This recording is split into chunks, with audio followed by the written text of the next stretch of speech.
नमस्कार दोस्तों, आपका स्वागत है हमारे YouTube चैनल अम्बेडकर क्लासेज में।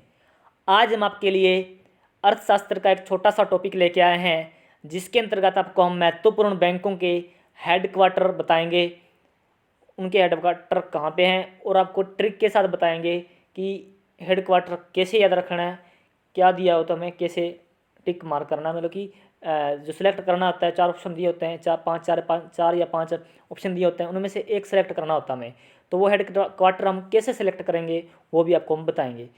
चलो हम इस वीडियो को स्टार्ट करते हैं जय माँ सरस्वती का नाम लेकर। तो सबसे पहले है बैंक। भाई बैंक क्या होता है, पहले आपको बैंक के बारे में पता होना चाहिए ना, भाई बैंक क्या होता है, फिर आगे पता चला भी आगे भी हेडक्वार्टर के बारे में फिर पढ़ेंगे ना, पहले हमें पता होना चाहिए बैंक क्या होता है। कई बार बैंक की भी डेफिनेशन पूछ लेते हैं। तो बैंक वह वित्तीय संस्था है जो जनता से धनराशि जमा करने तथा जनता को ऋण देने का काम करती है। ऋण, अब इसमें क्या रहा है, ऋण ऋण मतलब क्या होता है, लोन। ठीक है, अब लोन लेता है, कार लोन, होम लोन लेते हैं ना, हम उसको ऋण बोलते हैं। इंग्लिश में, हिंदी में ऋण बोलते हैं, इंग्लिश में लोन बोलते हैं। ठीक है, मतलब कि जनता को क्या देती है, उधार देती है। ऋण मतलब उधार देना होता है। विश्व का पहला आधुनिक bank Banco di San Giorgio saint George bank के नाम से इटली के जेनोवा में 1406 में स्थापित किया गया था। मतलब कि सबसे पहले कहाँ पे किया था, कहाँ किया गया था, जियोर्जियो जेनोवा में। ठीक है, लोग अपनी बचत राशि को सुरक्षा की दृष्टि से अथवा ब्याज कमाने के हेतु इन संस्थाओं में जमा करवा करते हैं और आवश्यकता अनुसार समय समय पर निकालते रहते हैं। अब क्या करते हैं हम लोग, जैसे 200 300 हो गए, 400 हज़ार रुपये इकट्ठे करके, 1500 रुपये इकट्ठे करके, 2000 रुपये इकट्ठे करके हम क्या करते हैं, बैंक में जमा करवाते हैं। यही बोल रहा है, बचत राशि को क्या करते हैं, बचत करते हैं हम उसको, बचत करके सुरक्षा की, ताकि घर पे कई बार चोरी भी हो सकती है, सो सिस्टम हो जाता है, घर पे पड़े रहते हैं तो हमें दिक्कत हो जाती है, लग भी सकते हैं। तो हम क्या करते हैं, बचाने के लिए, फ्यूचर में काम लेने के लिए उनको बैंक में जमा करवाते हैं, ताकि सुरक्षित पड़े रहें, और उन पे हमें क्या मिलता है, ब्याज मिलता है। ठीक है, और जब हमें आवश्यकता होती है, जब हम ज़्यादा इमरजेंसी पड़ जाती है, हम निकलवा लेते हैं, समय से पर निकालते रहते हैं। बैंक इस प्रकार जमा से प्राप्त राशि को व्यापारियों एवं व्यवसायियों को ऋण देकर ब्याज कमाते हैं। अब बैंक क्या करते हैं, इस पैसे का, हमने पैसा जमा करवा दिया, हमारा पैसा बैंक में पड़ा है। ठीक है, हमारा जो पैसा पड़ा है बैंक में, तो उससे क्या करते हैं, व्यापारी लोन लेते हैं। ठीक है, व्यापारी लोन लेते हैं, दुकान करते हैं, कार शोरूम खोलते हैं, कोई ना कोई लोन लेते हैं। ठीक है, फिर उससे बैंक इनसे ब्याज लेता है, जो व्यापारी होते हैं। ठीक है, तो ऐसे पैसा कमाते हैं। आर्थिक योजना के वर्तमान युग में कृषि उद्योग और व्यापार के विकास के लिए बैंकिंग व्यवस्था एक अनिवार्य व्यवस्था मानी जाती है। कृषि के लिए क्यों, कृषि जैसे किसान आज के टाइम में क्या करते हैं, लोन लेते हैं। ठीक है, तो बहुत ज़्यादा आवश्यकता है उनको, क्यों, क्या, क्योंकि उनको जो यंत्र होते हैं वो खरीदने होते हैं। ठीक है, अच्छी फसल के लिए यंत्र जरूरी हैं, तो उसके लिए खरीदने पड़ते हैं, तो लोन लेके वो खरीद सकते हैं। उद्योगों के लिए भी जरूरी है। व्यापारी का भी मैंने बता दिया है, व्यापारी व्यापार करेगा तो उसको लोन लेना बहुत जरूरी हो जाता है, ऋण लेना बहुत जरूरी हो जाता है, बैंक से लेते हैं वो। ठीक है, तो इसलिए अनिवार्य है ये। भारत में दो प्रकार के बैंक कार्यरत हैं, सार्वजनिक क्षेत्र के बैंक और निजी बैंक। ठीक है, दो प्रकार के होते हैं, सार्वजनिक मतलब कि सभी जनता के लिए, सार्व मतलब कि सभी, जनिक मतलब कि जनता के लिए, जिसका सभी जनता यूज कर सकती है। निजी बैंक मतलब कि किसी एक बंदे के साथ बना हुआ है, जिसके पे एक संस्था का स्वामित्व होता है। लेकिन जो सार्वजनिक होता है उस पर हालांकि सरकार का स्वामित्व होता है, लेकिन कोई भी कार्य हम, कोई भी लोन वगैरह कोई भी बंदा वहाँ के जाके ले सकता है, सार्वजनिक वो होता है। ठीक है, तो आगे बढ़ते हैं। उसकी जगह सार्वजनिक क्षेत्र के बैंक हैं और उनके मुख्यालय हैं। तो ओरिएंटल बैंक ऑफ कॉमर्स, ठीक है, कहाँ पे है, नई दिल्ली में। Bank of Maharashtra Pune, central bank of India Mumbai, corporation bank Mangalore, भारतीय स्टेट बैंक मुंबई। ठीक है, 1 अप्रैल को शायद बना था ये। ठीक है, तो देना bank Mumbai, Indian bank Chennai, bank of Baroda Gujarat में। ठीक है, Canara bank Bangalore, bank of India Mumbai, Vijay bank Bangalore. ठीक है, तो आगे बढ़ते हैं। उसके पंजाब नेशनल बैंक नई Delhi, Allahabad bank Kolkata, UCO bank Kolkata, syndicate bank Manipal Karnataka, united bank of India Calcutta, united bank of India Mumbai, Andhra Pradesh Hyderabad.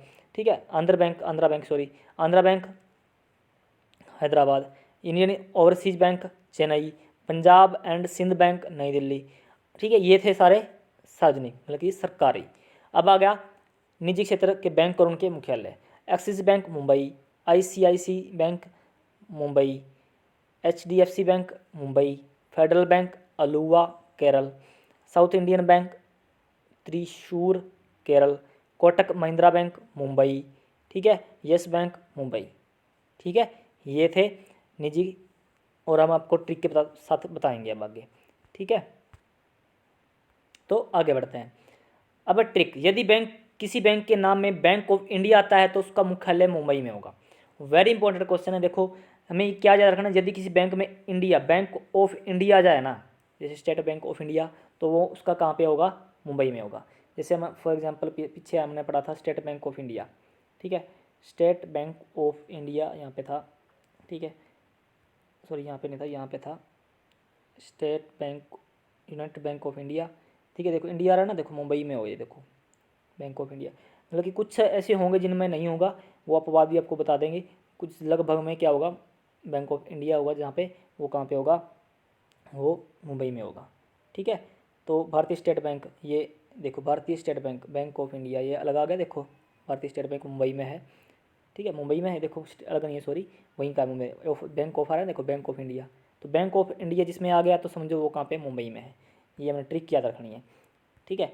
देखो यदि किसी बैंक के नाम में बैंक ऑफ इंडिया आता है तो उसका मुख्यालय मुंबई में होगा। Bank of India Mumbai, central bank of India Mumbai, industrial development bank of India Mumbai, union bank of India Mumbai, securities and exchange board in of India Mumbai, देना बैंक मुंबई, देना बैंक को छोड़कर, मतलब कि जो देना बैंक है ना वो मुंबई में है, ठीक है। तो इसको छोड़कर यदि किसी बैंक के नाम में यूनाइटेड आता है तो उसका मुख्यालय कोलकाता होगा।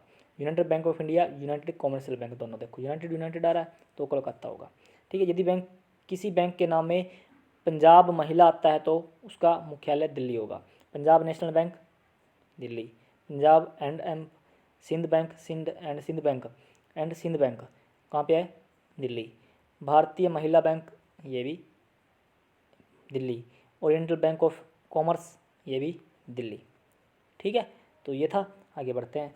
उसके बाद आ गया यदि किसी बैंक के नाम में इंडियन आता है तो उसका मुख्यालय चेन्नई होगा। Indian overseas bank and Indian bank कहाँ पे, चेन्नई में। यदि किसी बैंक के नाम में विजय और कैन आता है तो उसका मुख्यालय बेंगलुरु होगा। विजया बैंक, कैनरा बैंक, ठीक है। और व्यक्तिगत बैंक हैं जो इंडिविजुअल, ठीक है। Andhra bank Hyderabad, capital of Andhra Pradesh. Bank of Baroda Vadodara Gujarat. Bank of Maharashtra Pune Maharashtra.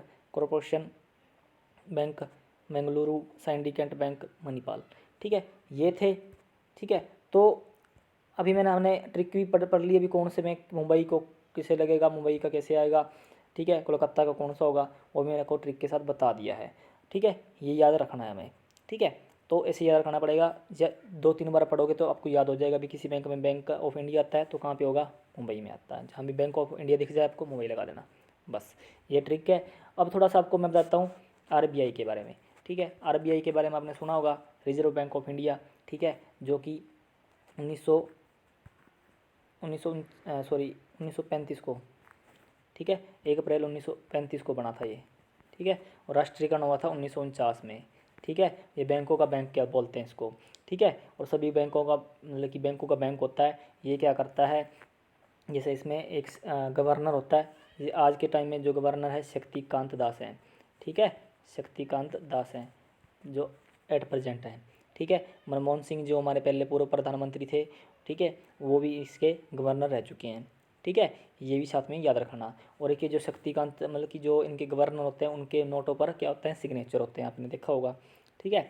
और जो नोट होते हैं उन पे कुछ चित्र भी होते हैं, उसके लिए आपको ट्रिक लेके आएंगे। जो नोटों पे चित्र होते हैं वो ट्रिक के साथ आपको याद करवाएंगे, ठीक है। और कुछ लैंग्वेज भी होती हैं, वो भी आपको बताएंगे कौन सी लैंग्वेज होती हैं और कितनी होती हैं। ये क्वेश्चन आ जाते हैं 10 रुपये पे कितनी क्वेश्चन, जो 10 रुपये का जो नोट होता है उस पर कितनी भाषाएँ होती हैं, जो 20 रुपये का होता है उस पर कितनी भाषाएँ होती हैं, ऐसे क्वेश्चन आते हैं, ठीक है। जो एसएससी के एग्ज़ाम होते हैं ना उसमें ये क्वेश्चन पूछ लेते हैं।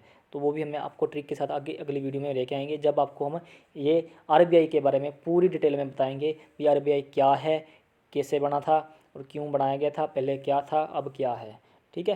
तो ये था आरबीआई के बारे में, थोड़ा उसको मैंने बता दिया। और उसके मुख्यालय मुंबई में है, ये याद कर लेना, ठीक है। इससे पहले ये दिल्ली में हुआ करता था, सॉरी कोलकाता में हुआ करता था, तो मुंबई में है इस टाइम, ठीक है, आरबीआई का मुख्यालय, ठीक है। तो ये था आरबीआई के बारे में और बैंकों के बारे में। धन्यवाद। यदि हमारी वीडियो आपको अच्छी लगी हो तो लाइक करना, कमेंट करना, ज़्यादा से ज़्यादा शेयर करना और हमारे चैनल को सब्सक्राइब करना। धन्यवाद।